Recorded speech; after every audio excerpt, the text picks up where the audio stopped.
পালপাড়া গ্রামের এই বাড়ি দুটি আসলে একই পরিবারের। এই বাড়ির বড় ছেলে ভালো কাজ করে বড় বাড়ি বানিয়ে আলাদা থাকে, আর ছোট ছেলে বড্ড গরিব, চাষ করে খায়, সেই মাটির বাড়িতে থাকে। কিন্তু এই দুই বাড়ির দুই বউ দুটোর মধ্যে সম্পর্ক একেবারেই ভালো নেই। বড় বউয়ের পাকা বাড়ি, অনেক টাকা আছে, তার জন্য ওর খুব অহংকার, কিন্তু ওর কোনো ছেলে মেয়ে নেই। এদিকে ছোট বউ মাটির ঘরে থাকে, তাই তার কোনো অহংকার নেই। ছোট বউয়ের একটা ছেলে আছে, সে খুব দুরন্ত, তাই তার সাথে বড় বউয়ের সব সময় অশান্তি লেগে থাকে। ছোট বউ তার ছেলেকে ওদের থেকে দূরে থাকতে বলে, সে কথা তো শুনলে হয়। পাকা বাড়ির বারান্দায় বড় বউ বসে আছে। এমন সময় ঘরের দরজা থেকে বারান্দায় প্রবেশ করলেন একটা গম্ভীর চেহারার লোক। ইনি বাড়ির বড় ছেলে। তিনি বারান্দায় এসে বললেন, কি গো, আমার মাছ ধরবার ছিপটা কোথায় বলতে পারো? তোমার মাছ ধরার ছিপটা তো বাইরের দেওয়ালের গায়ে হেলান দিয়ে রাখা থাকে, সেখানেই দেখো গিয়ে। না, এখানে তো ছিপটা দেখছি না। তাহলে আর কি, নিশ্চয়ই হরি নিয়ে গেছে মাছ ধরতে। সকালে একবার আমার কাছে চেয়েছিল, কিন্তু আমি ওকে দিইনি, তাই হয়তো না বলে নিয়ে গেছে। ছেলেটা দিন দিন চোর তৈরি হচ্ছে। বড় ছেলে আর কিছু না বলে চুপ করে ঘরে চলে গেলেন। বড় বউ ছোট বউদের বাড়ির দিকে তাকিয়ে বলল, কে রে ছোট, নিজের ছেলেটাকে সামলাতে পারিস না? ওকে বারণ করা সত্ত্বেও মাছ ধরার ছিপটা আমাকে না বলে নিয়ে গেছে। মহা ফাজিল হয়েছে তো দেখছি। মাটির বাড়ি, বাড়ির সামনে উঠোনের ওপর থাকা উনুনের কাছে বসে রান্না করছিল ছোট বউ। বড় বউয়ের কথা শুনে সে বলল, কি করব দিদি, তুমি বলো। আমি ওকে কতবার করে বারণ করেছি তোমাদের জিনিস না নিতে, তারপরেও ও তোমাদের জিনিস যে কেন নেয় সেটাই তো বুঝি না। আচ্ছা, আমি দেখছি ও কোথায় গেছে, ওর কাছ থেকে ছিপটা নিয়ে আসছি। শুধু ছিপ নিলে কি হবে? একটু মারতেও শেখ, তাহলে আর পরের বাড়ি থেকে কারো কিছু নেবে না। না মেরে মেরে আদরে মাদর করে দিয়েছিস ছেলেটাকে। ছোট বউ আর কিছু বলে না, রাগে গজগজ করতে করতে বাড়ি ছেড়ে বেরিয়ে যায়। ছোট বউ জানে তার ছেলে এখন পুকুর পাড়ে আছে, সে যখন ছিপ নিয়ে গেছে তখন সে ওখানেই থাকবে।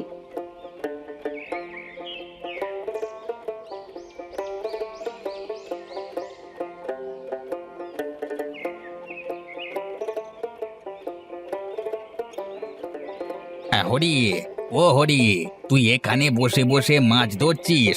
ওদিকে তোর মা যে তোকে খুঁজে বেড়াচ্ছে রে। আমার মা আমাকে খুঁজে বেড়াচ্ছে? কিন্তু কেন? আমি আবার কি করলাম?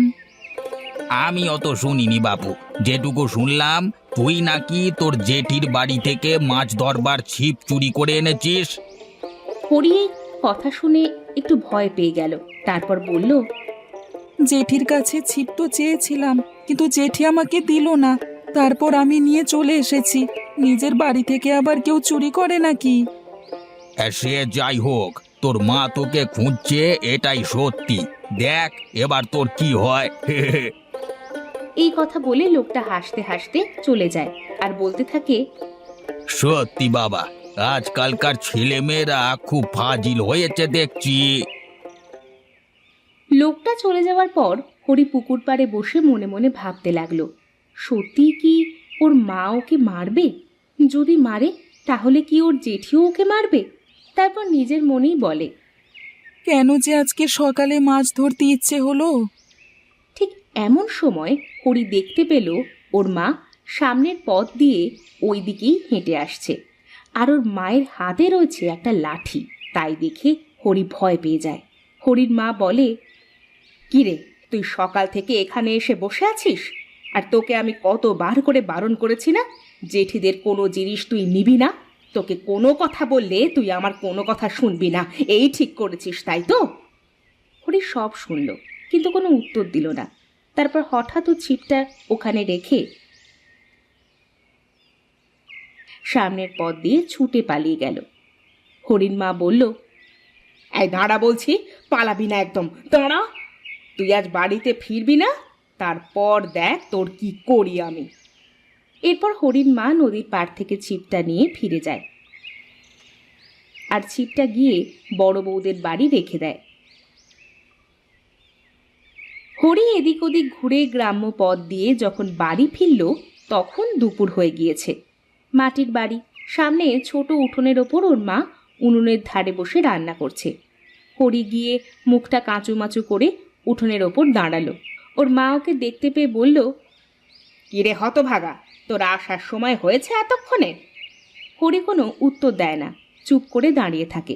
হরির মা বলে, তোকে আমি বারণ করেছিলাম না যে জেঠিদের বাড়ি থেকে কোনো কিছু না নিতে? তুই সেই আবার নিয়েছিস। কাকে বলে মাছ ধরার ছিপটা নিয়েছিলি তুই? আমি তো জেঠিকে বলি ছিপটা নিতে চেয়েছিলাম, কিন্তু জেঠি তো আমাকে দিল না, তাই আমি নিয়ে গেছিলাম। এই কথা শুনে হরির মা উনুনের পাশে থাকা একটা লাঠি নিয়ে হরিকে মারতে থাকে।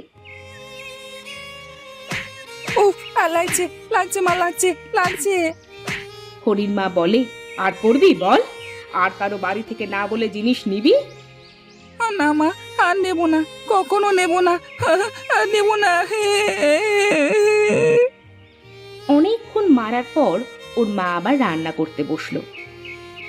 হরি মুখ নিচু করে বারান্দায় গিয়ে চুপ করে বসে থাকলো।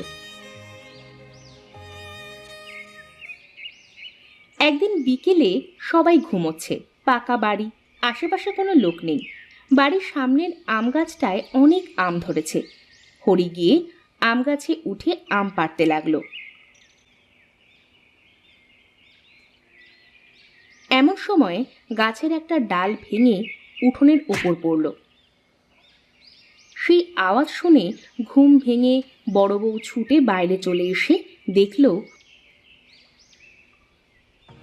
হরি ওদের গাছ থেকে আম পাড়ছে। বড় বউ বলল, কিরে, তুই কি চোর হবি বলে ভেবে নিয়েছিস? বড় বউয়ের গলার আওয়াজ শুনে হরি ভয় পেয়ে গেল। বড় বউ বলল, আগের দিন ছিপ চুরি করে নিয়ে গিয়েছিস, আর তারপর আজ আম চুরি করছিস? কি ভেবেছিস আমরা ঘুমিয়ে থাকবো আর সেই ফাঁকে এসে তুই আম চুরি করে নিয়ে যাবি? তুই নিচে নাম আজকে, তারপর দেখ আমি তোর কি করি। হরি মনে মনে ভাবে, ধরা যখন পড়েই গেছি তখন নামতে তো হবেই। কোনো রকম ভয়ে ভয়েতে হরি গাছ থেকে নিচে নামে। বড় বউয়ের চিৎকার শুনে ঘর থেকে বড় ছেলে বেরিয়ে আসে। হরির বাবা মাও ঘর থেকে বেরিয়ে আসে। বড় বউ নিচে পড়ে থাকা একটা লাঠি নিয়ে হরিকে মারতে মারতে বলে, আজ আম চুরি করছিস, কাল তো টাকা চুরি করবি। তোকে আম চুরি করতে কে শিখিয়েছে? তোর মা? এদিকে বড় বউ হরিকে মারতে মারতে মাটির বাড়ির উঠোনের সামনে নিয়ে এসে দাঁড়ায়। সেখানে দাঁড়িয়ে আছে ছোট বউ ও তার স্বামী। বড় বউ বলল, কেড়ে ছোট, সামান্য আম খাওয়ানোর জন্য তোর ছেলেকে আমাদের গাছের আম চুরি করতে পাঠিয়ে দিয়েছিস? না দিদি, আমি পাঠাবো কেন? আমি তো জানতামই না। ও খেলতে বেরোনোর নাম করে বেরিয়ে গেল বাড়ি থেকে। তারপর যে ও তোমাদের ওখানে গিয়েছে সেটাও তো আমি জানি না। তোমাদের বলে আর হবে না। আমি বাড়ির পাশ থেকে বেড়া দিয়ে ঘিরে নেব। এরপর যেন তোর ছেলেকে আমার বাড়ির কোনো জিনিস চুরি করতে না দেখি। এই কথা বলে বড় বউ চলে যায়। হরির মা হরিকে মারতে থাকে খুব।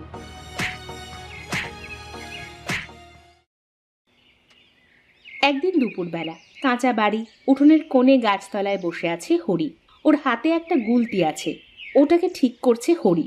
এমন সময় পাশের পাকা বাড়ির ভিতর থেকে বড় বউ ওকে ডাকলো, এই হরি, বাবা একটু শোন তো। হরি প্রথমটায় ভাবতে থাকে উত্তর দেবে কিনা। ওর মা ওকে বলেছে ওদের বাড়িতে না যেতে। তারপর হরি উত্তর দেয়, হ্যাঁ জেঠি, বলো।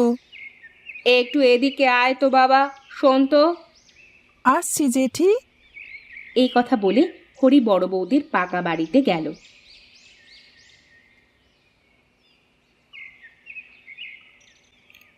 আমাকে একটু গ্রামের দোকান থেকে ডিম কিনে এনে দিবি? হ্যাঁ, এনে দিচ্ছি। বড় বউ ঘর থেকে একটা ব্যাগ আর টাকা এনে হরির হাতে দিল। হরি ব্যাগটা নিয়ে বাড়ি ছেড়ে রাস্তায় বেরিয়ে গেল।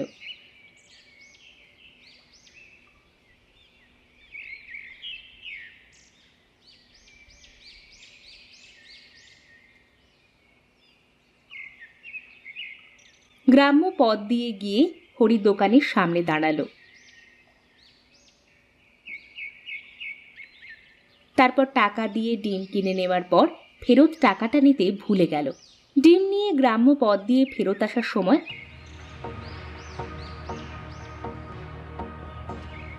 হঠাৎ ওকে পথে থাকা একটা কুকুর তাড়া করে। হরি ডিম হাতে নিয়ে ছুটতে থাকে আর কুকুরটা ওর পিছনে তাড়া করতে থাকে। খানিক দূরে গিয়ে পথে পড়ে থাকা একটা গর্তে পা বেঁধে হরি মাটিতে পড়ে যায়। আর পাশে পড়ে থাকা একটা ঢিল নিয়ে ও কুকুরের দিকে ছুঁড়ে মারে। ঢিলটা কুকুরটার গায়ে না লাগলেও কুকুরটা ওখান থেকে পালিয়ে যায়।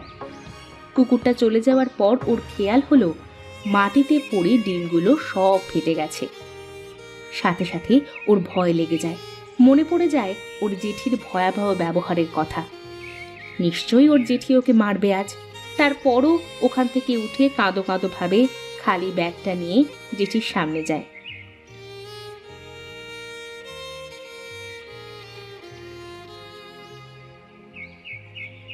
কিরে, ডিমগুলো ফাটিয়ে এনেছিস? আমি ইচ্ছে করে করিনি। তাহলে কি ভূতে করলো? হরি এরপর পথে ঘটে যাওয়া সব ঘটনা জেঠিকে বলল। কিন্তু বড় বউ ওর একটা কথাও বিশ্বাস না করে বলল, আসলে তুই ইচ্ছে করে রাগ করে ডিমটা ফাটিয়ে এনেছিস। আচ্ছা, ফেরত টাকাটা কই? হরি একটু ভেবে বলল, যা, টাকাটা আমি নিতেই ভুলে গেছি। টাকা নিতে ভুলে গেছিস নাকি সেই টাকায় লজেন্স কিনে খেয়েছিস? আমি লজেন্স কিনে খাইনি, টাকাটা আমি ফেরত নিতে ভুলে গেছি। তুই আবারও মিথ্যা কথা বলছিস। তোকে না মারলে তুই শুধরাবি না। এই কথা বলে বড় বউ বারান্দায় থাকা একটা লাঠি নিয়ে ওকে মারতে আসার সময় সিঁড়িতে পা পিছলে পড়ে যায়। তার পায়ে আঘাত লাগে। বড় বউ পড়ে যাওয়ার সাথে সাথে হরি ছুটে গিয়ে বড় বউয়ের হাত ধরে তুলে উঠে বসতে সাহায্য করে। তারপর ভিতর থেকে জল এনে পায়ে ম্যাসেজ করে দেয়। তারপর হরি বলল, জেঠি, জেঠি তোমার পায়ে খুব ব্যথা লেগেছে তাই না? এত বাজে ব্যবহারের পরেও হরির তার জেঠির প্রতি এত ভালোবাসা দেখে বড় বউ মনে মনে ভাবল, ছেলেটা এত ভালোবাসে তাকে, অথচ সে ওর সাথে কত বাজে ব্যবহারই না করেছে। আজ বাড়িতে কেউ নেই যে তাকে এই সময় সাহায্য করবে। যাকে সে মারতে যাচ্ছিল সেই ওর পড়ে যাওয়াতে কষ্ট পাচ্ছে, সাহায্য করছে।